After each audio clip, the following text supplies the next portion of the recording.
হঠাৎ দেখি লাইনে দাঁড়ানো একটা মেয়ে পড়ে গেল।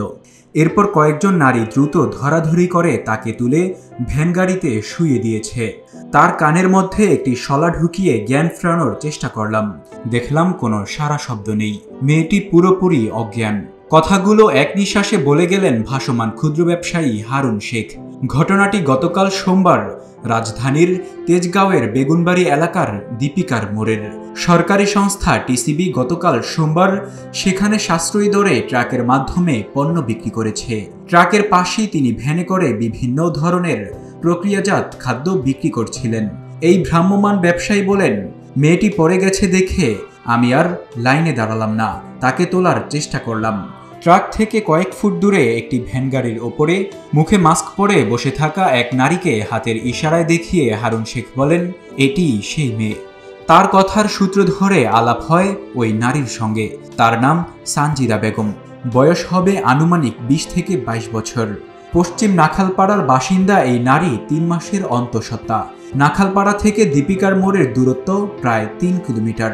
ভর দুপুরে তপ্ত রোদে এই পথ হেঁটে এসে আধ ঘন্টা লাইনে দাঁড়ান তিনি। এরপরই সড়কে অজ্ঞান হয়ে পড়ে যান। সানজিদা বলেন, আমার স্বামী একটি বেসরকারি কোম্পানিতে ছোট চাকরি করতেন। মাসখানেক আগে তার চাকরি চলে গেছে, এখন সে বেকার। এজন্য বাধ্য হয়ে ফুফুর কাছ থেকে টাকা ধার করে টিসিবির পণ্য কিনতে চলে এসেছি। রোদের কারণে মাথা ঘুরে পড়ে গেছি, এরপর আর কিছুই মনে নেই। টিসিবির ট্রাকের পেছনে থাকা নারীদের মধ্যে অজ্ঞান হয়ে পড়ে যাওয়ার আরও একটি ঘটনা ঘটেছে মিরপুরের কালশি এলাকায়। দীর্ঘ সময় লাইনে থাকার পর সেখানেও এক বৃদ্ধ নারীকে রাস্তায় পড়ে যেতে দেখা গেছে। অজ্ঞান হয়ে পড়ে যাওয়ার পাশাপাশি ধাক্কাধাক্কির ঘটনাও ঘটেছে। দুপুর 1:30টার দিকে কারওয়ান বাজারে টিসিবির সামনে থাকা ট্রাকের পেছনে নারীদের সারিতে কে কার আগে পণ্য নেবেন তা নিয়ে ঠেলাঠেলি লেগে যায়। এক পর্যায়ে এক নারী আরেক নারীকে ধাক্কা দিয়ে ট্রাকের নিচে ফেলে দেন। পড়ে যাওয়া রাহেলা বেগম জানান, তিনি মগবাজার থেকে এসেছেন, তার স্বামী নেই। আয়ের একমাত্র ভরসা ছিল ছেলে, কিন্তু ছেলে ভরণ পোষণ দেয় না, তাই কম দামের পণ্যই তার শেষ ভরসা।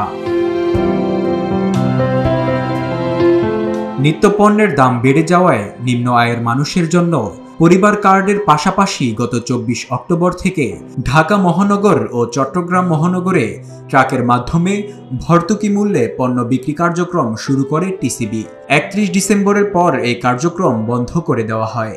1 মাস 9 দিন বন্ধ থাকার পর গতকাল থেকে আবারও ঢাকা শহরে 50টি এবং চট্টগ্রামের 20টি স্থানে ট্রাকে পণ্য বিক্রি কার্যক্রম শুরু করেছে সংস্থাটি। বিক্রির প্রথম দিনেই ভোক্তার ব্যাপক চাপ লক্ষ্য করা গেছে। ট্রাক থেকে একজন ক্রেতা সর্বোচ্চ 2 লিটার ভোজ্য তেল, 2 কেজি করে মসুর ডাল ও ছোলা, 1 কেজি চিনি ও 500 গ্রাম খেজুর কিনতে পারছেন। প্রতি লিটার ভোজ্য তেলের দাম 100 টাকা, প্রতি কেজি মসুর ডাল 60 টাকা, চিনি 70 টাকা, ছোলা 60 টাকা ও আধা কেজি খেজুর 78 টাকায় বিক্রি করা হচ্ছে। মূলত আসন্ন রমজান উপলক্ষে বিক্রির তালিকায় ছোলা ও খেজুর যুক্ত করা হয়েছে। টিসিবির ট্রাক থেকে এই 5টি পণ্য কিনতে একজন ভোক্তার লাগবে 588 টাকা। একই পরিমাণ পণ্য বাজার থেকে কিনতে খরচ হবে প্রায় 1020 টাকা।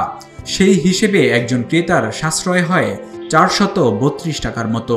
এই অর্থ সাশ্রয়ের জন্যই ক্রেতাদের মধ্যে রীতিমতো যুদ্ধ চলে। গতকাল রাজধানীতে সরেজমিনে দেখা গেছে শিশু থেকে বৃদ্ধ প্রায় সব বয়সের নারী পুরুষ পণ্য কেনার জন্য ট্রাকের পেছনে ভিড় করছেন। এই লাইনে যেমন রয়েছেন নিম্ন আয়ের মানুষ, তেমনি রয়েছেন মধ্যবিত্ত শ্রেণীর ক্রেতারাও। কোনো কোনো এলাকায় চাকরিজীবীদেরও লাইনে দাঁড়াতে দেখা গেছে। কেউ কেউ সংকোচে নিজেকে আড়াল করার চেষ্টা করেছেন। Desk report, public post, Dhaka.